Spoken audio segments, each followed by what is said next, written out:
देखिए, ऋषिकेश की घटना के बाद होटल और रिजॉर्ट पर छापे की खबर है। टिहरी में होटल और रिजॉर्ट पर छापा डाला गया है, मारा गया है। एसडीएम, पुलिस, पर्यटन विभाग की संयुक्त कार्रवाई के बाद छापेमारी की खबर मिल रही है। अभी तक टीम ने 24 होटल्स और रिजॉर्ट पर छापेमारी की है। तो देखिए, लगातार छापेमारी की खबर मिल रही है। ऋषिकेश की घटना के बाद से महकमा अलर्ट है। टिहरी में होटल्स, रिजॉर्ट पर छापेमारी की खबर। एसडीएम, पुलिस, पर्यटन विभाग छापेमारी कर रहा है। अभी तक 24 होटल, रिजॉर्ट, एसडीएम है और सीओ है संबंधित पुलिस के और फॉरेस्ट की, श्रम प्रवर्तन अधिकारी, जिला पर्यटन अधिकारी, इन सबको मिला के एक संयुक्त टीम बनाई गई है। उन्होंने कल से ही अपना काम शुरू कर दिया।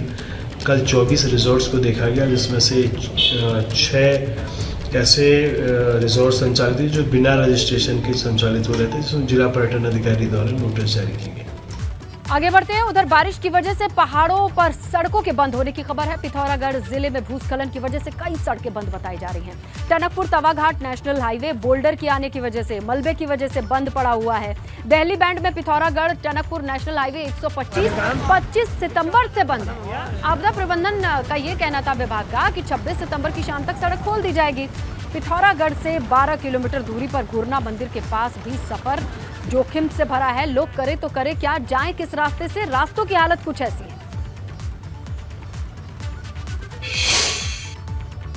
देखिए, उत्तरकाशी में गंगोत्री नेशनल हाईवे हेलगू घाट के पास बंद बताया जा रहा है। भूस्खलन की वजह से गंगोत्री हाईवे के बंद होने की खबर है और आज भी गंगोत्री धाम की यात्रा शुरू नहीं हो पाई है।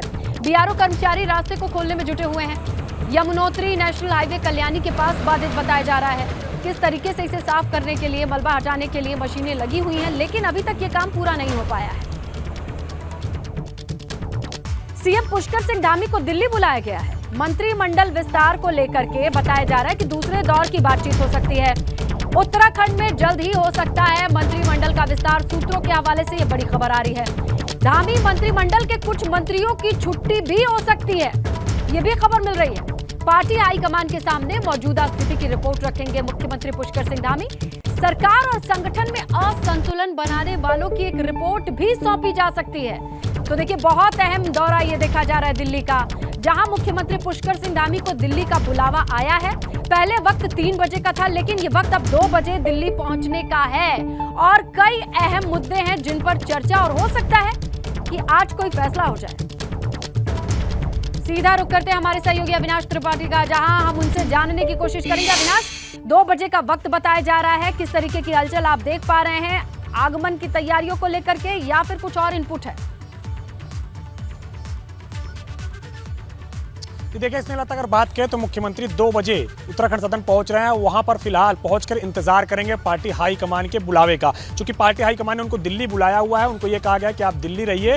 दिल्ली रहने के बाद फिर आपको बताया जाएगा कि कितने बजे हमसे मिलने के लिए आना है। तो फिलहाल मुख्यमंत्री दिल्ली पहुंच रहे हैं और सबसे पहले उत्तराखंड सदन में जाके वहीं पर इंतजार करेंगे पार्टी हाईकमान के बुलावे का। चूंकि जब पिछले हफ्ते उनकी मुलाकात हुई थी गृह मंत्री अमित शाह के साथ, तो उस वक्त भी तमाम सारी चीजों को लेकर के बातचीत हुई थी। खासतौर से संगठन को लेकर के बातचीत हुई थी। इसके अलावा अगर बात करें सरकार के कामकाज को लेकर के बातचीत हुई और किस तरीके से उत्तराखंड में तमाम सारे लोगों के अंदर सरकार को लेकर के फीडबैक है, यह भी मुख्यमंत्री ने अपनी ओर से बताया था। तो इसी के बाद अगर बात करें तो 3 मंत्री पद भी उत्तराखंड के अंदर खाली है, तो लिहाजा उनको कैसे भरा जाए, इन तमाम सारी चीजों को लेकर के बातचीत हुई थी। और आज एक विस्तृत रिपोर्ट के साथ मुख्यमंत्री दिल्ली आ रहे हैं, जहां पे जो उनके 8 मंत्री हैं, उन 8 मंत्रियों के कामकाज के बारे में मुख्यमंत्री बताएंगे राष्ट्रीय आला कमान को। इसके साथ साथ किन मंत्रियों का कामकाज बेहतर रहा है, किनके कामकाज संतुष्टिजनक नहीं रहे, इस बात को लेकर के ब्रीफ करेंगे। सरकार और संगठन के बीच में जो समन्वय स्थापित करना है वो पूरी तरीके से हो नहीं पा रहा है, इसको लेकर के भी वो राष्ट्रीय आला कमान को बताएंगे। तो ये तमाम सारी रिपोर्ट के साथ अब मुख्यमंत्री आ रहे हैं, जिसमें पहलू दर पहलू राष्ट्रीय आला कमान को ब्रीफ करेंगे और फिर राष्ट्रीय आला कमान का जो निर्देश होगा, खासतौर से अगर बात करें चाहे वो मंत्रिमंडल फेरबदल को लेकर के हो, चाहे मंत्रियों की छुट्टी को लेकर के हो, या फिर ये जो रिपोर्ट जहां से बन करके आई है उस पर निर्भर करता है। रिपोर्ट बनी है देहरादून में,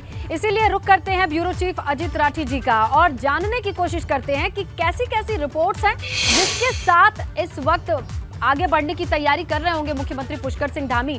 अजित जी, क्या लगता है कौन कौन सी रिपोर्ट होगी इस बार मुख्यमंत्री के पास, जिसे लेकर के तलब किया गया है, बुलाया गया है दिल्ली?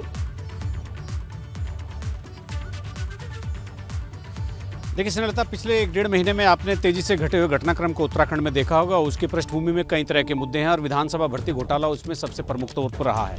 और यहाँ ये भी बता देना जरूरी होता है कि ये एबीपी गंगा की एक मुहिम थी जो जनहित में थी, एक जनहित का एजेंडा था जिसमें एबीपी गंगा अपने अंजाम तक पहुँचा और सभी भर्तियाँ निरस्त हो गई। और अब चूंकि इस समय पब्लिक में एक ही चीज़ देखने को मिल रही है कि जिस व्यक्ति ने विधानसभा अध्यक्ष रहते हुए भर्तियां की थी वो अभी भी मंत्रिमंडल में बने हुए हैं, प्रेमचंद अग्रवाल। एक तो ये इशू यहाँ पर बड़ा रेज हो रहा है, लोगों के बीच में ये चर्चा का विषय बना हुआ है। और दूसरा, अभी चूंकि 6 ही महीने सरकार को बने हुए, मार्च में सरकार बनी थी, 6-7 महीने सरकार के गठन को हुए, मंत्रियों के कामकाज को लेकर यहाँ पब्लिक में भी, आम पब्लिक में भी, ब्यूरोक्रेसी में भी उंगलियाँ उठ रही हैं। और ख़ास तौर पर तबादलों, जो जिस तरह से मंत्रियों का फोकस रहा है कि तबादले ज़्यादा करने हैं, ये काम ज़्यादा करना है, तो जनहित के काम बहुत ही कम हुए हैं। इसी लिहाज से, और अगर इसी परिप्रेक्ष्य में आप थोड़े दिन पीछे जाकर देखते हैं तो त्रिवेंद्र सिंह रावत जो पूर्व मुख्यमंत्री हैं वो, और उसके अलावा भी तमाम ऐसे बड़े नेता, प्रधानमंत्री और गृह मंत्री जिसे मिले थे, अपनी बातें रखी थी। उन्होंने क्या फीडबैक दिया किसी को नहीं पता है, लेकिन ऐसा माना जा रहा है कि उसी क्रम में इन्होंने मिलने का समय मांगा या इनको बुलाया गया।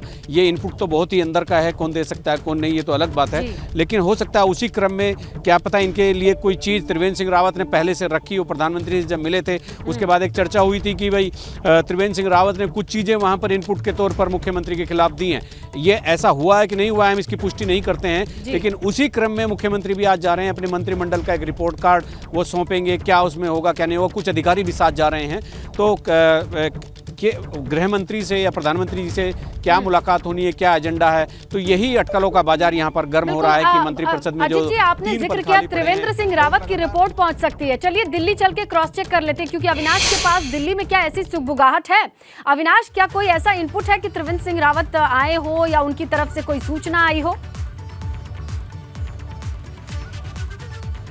जी बिल्कुल, अगर बात करें तो एक हफ्ते पहले ही त्रिवेंद्र सिंह रावत ने पार्टी के राष्ट्रीय अध्यक्ष जेपी नड्डा से मुलाकात की थी और इसके साथ साथ प्रधानमंत्री नरेंद्र मोदी से मुलाकात की थी। और उत्तराखंड के जो तमाम सारी रिपोर्ट रही है, खासतौर से उस समय विधानसभा भर्ती घोटाला काफी जोरों से चल रहा था और उस वक्त तक नियुक्तियां रद्द नहीं की गई थी, तो तमाम सारी रिपोर्ट के साथ आए थे, अपनी ब्रीफिंग दी थी, क्योंकि उस समय पार्टी का जो राष्ट्रीय नेतृत्व था वो काफी खफा था और उत्तराखंड के जो तमाम सारे शीर्ष नेता हैं उनसे लगातार बातचीत कर रहा था कि आखिर ये घोटाला किस तरीके से हुआ, कौन कौन इसमें संलिप्त है, क्या वजह रही है। तो उसमें लेकर के कई सारे लोगों से ब्रीफिंग ली गई थी। उनमें से अगर बात करें तो त्रिवेंद्र सिंह रावत अकेले ऐसे नेता थे जिन्होंने प्रधानमंत्री से भी जाकर के मुलाकात की थी। बाकी नेताओं ने पार्टी के राष्ट्रीय अध्यक्ष से मुलाकात करके अपनी अपनी फीडबैक दी थी। तो जाहिर तौर पर जैसा हमारे ब्यूरो चीफ बता रहे हैं कि ऐसी अटकलें हैं, तो प्रधानमंत्री से मुलाकात करने वाले अकेले नेताओं में त्रिवेंद्र सिंह रावत रहे, जहां पे वो पहुंच के पूरा ब्रीफ किए हैं, बताए हैं कि किस तरीके से ये पूरा घोटाला हुआ। ये तो तय है कि मुलाकात हुई है, लेकिन क्या बात हुई है ये तो कोई नहीं जानता है। लेकिन अटकलों का बाजार कहीं इसी वजह से तो गर्म नहीं है, इसी वजह से तो नहीं है धुआं उठता देखा जा रहा है। श्रीलता जी की जब प्रधानमंत्री जी से त्रिवेंद्र सिंह रावत की मुलाकात हुई थी उसके बाद तमाम फ़ोटो वायरल हुए थे, जो उनके हाथ में कुछ कागज़ थे जब वो प्रधानमंत्री से मिल रहे थे, तो यहाँ पर उसी बात को लेकर के बाजार गर्म था, राजनीतिक बाजार की। आखिर वे कौन से कागज़ त्रिवेंद्र सिंह रावत के हाथ में जो उन्होंने प्रधानमंत्री जी को दिखाए होंगे या उन पर डिस्कस किया होगा या उनको सौंप दिए होंगे। तो वो तब से ही ये माना जा रहा था कि मुख्यमंत्री भी जाएंगे और अपनी कुछ चीज़ें, कुछ ब्रीफिंग, कुछ जो हार्ड कोर मुद्दे थे जो पार्टी के एजेंडे से बिल्कुल बाहर की तरफ थे, यानी भर्तियों में करप्शन था, तब अनाप शनाप तबादले थे, काम का परफॉर्मेंस था। और चूंकि प्रधानमंत्री और राष्ट्रीय लीडरशिप के दिमाग में इस समय 2024 है, वो किसी भी तरह से कोई कोताही उत्तराखंड जैसे राज्य को लेकर नहीं बदलना चाहते।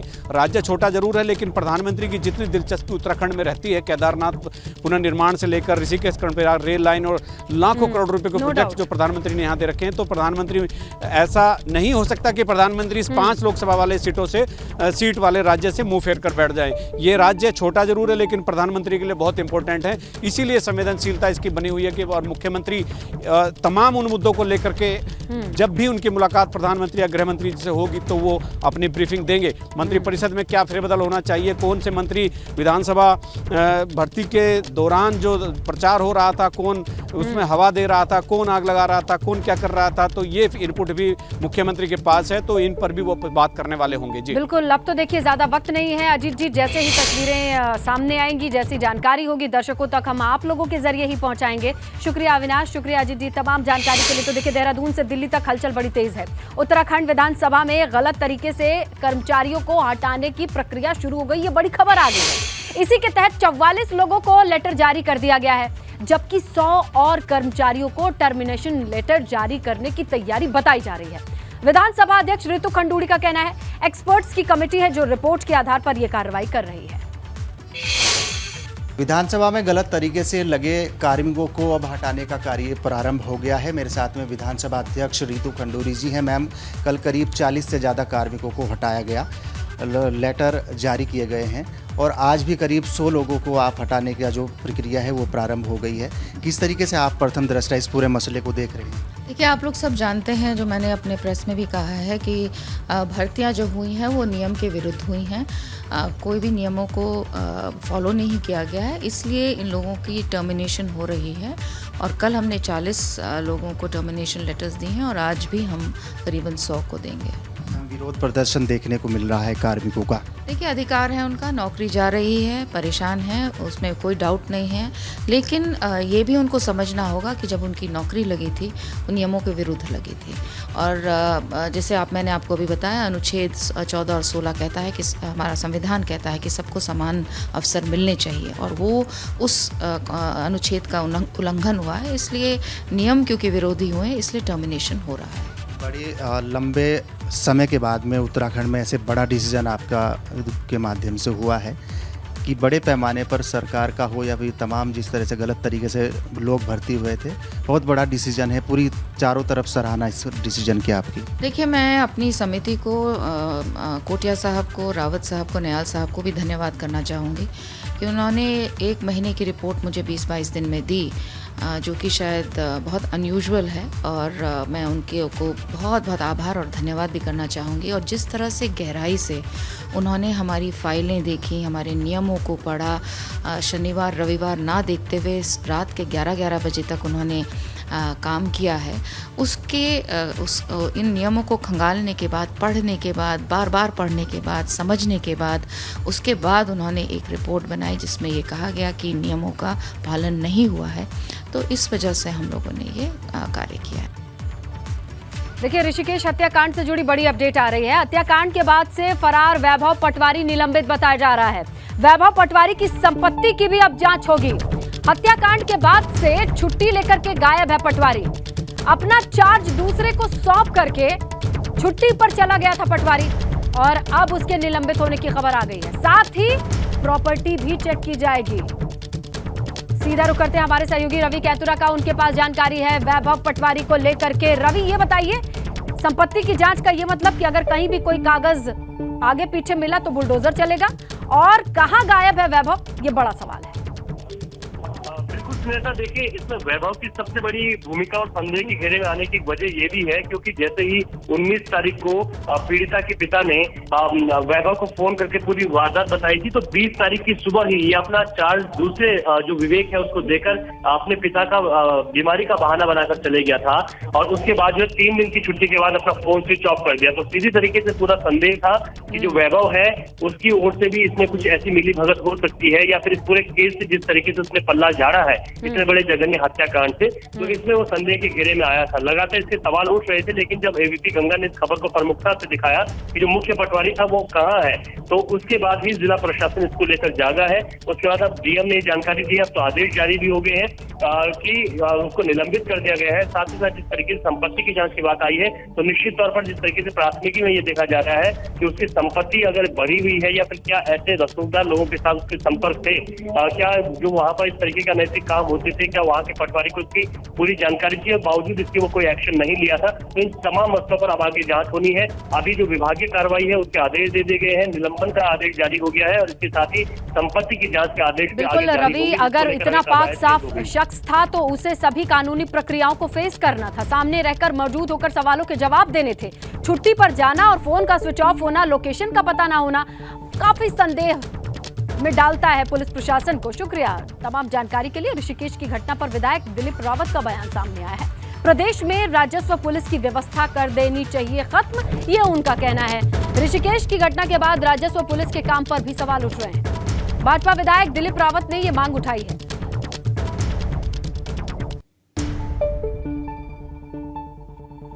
आज राजस्व पुलिस का औचित्य रह नहीं गया, और आज लॉ एंड ऑर्डर को मेंटेन करने के लिए पुलिस बल ही चाहिए, और हमने पहले भी विधानसभा में क्वेश्चन उठाया था और आज सारे जनप्रतिनिधि इस बात को उठा रहे हैं। क्या कांड हुआ है, अगर उसमें रेगुलर पुलिस होती तो मैं समझता संभव होता था कि समय पर जो है कार्रवाई हो पाती। श्रीनगर में के लड़की के साथ हुई घटना का मामला गरमाया हुआ है। इसे लेकर कांग्रेस प्रदेश सरकार पर हमलावर है। कांग्रेस का कहना है कि पहाड़ में रोजगार नहीं होने की वजह से लड़कियां बड़े शहर का रुख करती हैं और उनके साथ गलत व्यवहार हुआ है। गमगीन है और दिलों को झकझोर देने वाला हत्याकांड है और जिन लोगों ने इस हत्याकांड को अंजाम देने का काम किया है, फास्ट ट्रैक कोर्ट पर उसकी सुनवाई होनी चाहिए और जो दोषी हैं निश्चित रूप से हम न्याय व्यवस्था पर पूरा विश्वास रखते हुए ये ज़रूर कहना चाहेंगे कि ऐसे लोगों को, ऐसे दरिंदों को फांसी की सज़ा मिलनी चाहिए। घटना के दिन से 2 दिन पहले और घटना के बाद तक सभी दिनों की जांच होनी चाहिए। कौन वहाँ आया, सीसीटीवी कैमरों को क्यों हटाया गया, डीबीआर कहाँ गई।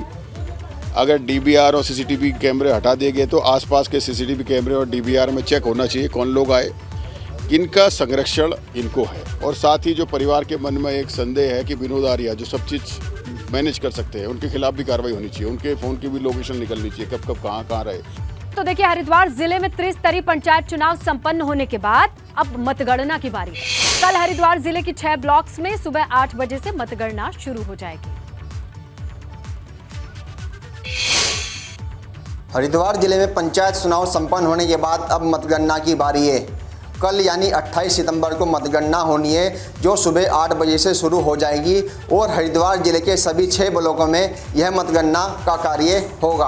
आपको मैं रुड़की ब्लॉक की तस्वीरें दिखा रहा हूं कि जहां पर जो है मतगणना का कार्य चल रहा है। जो यहां पे जो कारीगर है वो यहां पे जो है बैरिकेडिंग कर रहे हैं ताकि जो मतगणना है वो किसी तरह से प्रभावित ना हो। जो मतगणना जो स्थल यहां पे बनाया गया है जहां पे रुड़की ब्लॉक की मतगणना होगी, यानी 41 टेबल इस ब्लॉक में के लिए लगाई गई है। यहाँ पे 41 टेबल पे जो है मतगणना का कार्य किया जाएगा और यह पूरी तरीके से जो है सीसीटीवी कैमरों की निगरानी में होगी। कई सीसीटीवी कैमरे इस मतगणना स्थल पर लगाए गए हैं और आपको बता दें कि रुड़की, भगवानपुर, नारसन, लक्सर, खानपुर और बहादुराबाद जो ब्लॉक है उसमें यह मतगणना का कार्य सुबह 8 बजे से शुरू हो जाएगा। तो यानी पूरी तरह से जो पुलिस प्रशासन है वो मतगणना को लेकर अलर्ट मोड पर है।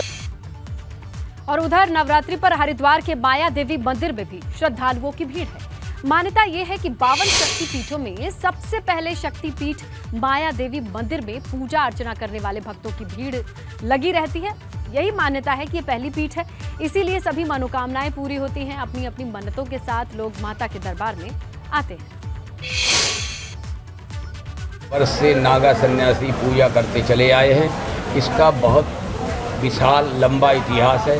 जब राजा दक्ष के कनखल में यज्ञ हुआ था, जब सती जी उसमें दहन हो गई थी, उसके बाद जो है वो सती के शरीर को ला कर के भगवान शिव ने यहाँ रखा था और यहाँ पर उनका मध्यस्थ नाभि क्षेत्र पड़ा, इसलिए माया देवी के नाम से विख्यात हुआ है। द्वारका माया देवी का मंदिर है और ये यहाँ का बहुत ही ज़्यादा प्राचीन शक्तिशाली सिद्ध पीठ मंदिर है।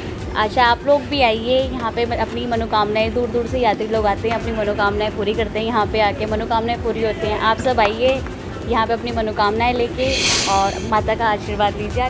इसी के साथ उत्तराखंड प्राइम में फिलहाल इतना ही। खबरों का सिलसिला जारी है, आप बने रहिए एबीपी गंगा के साथ।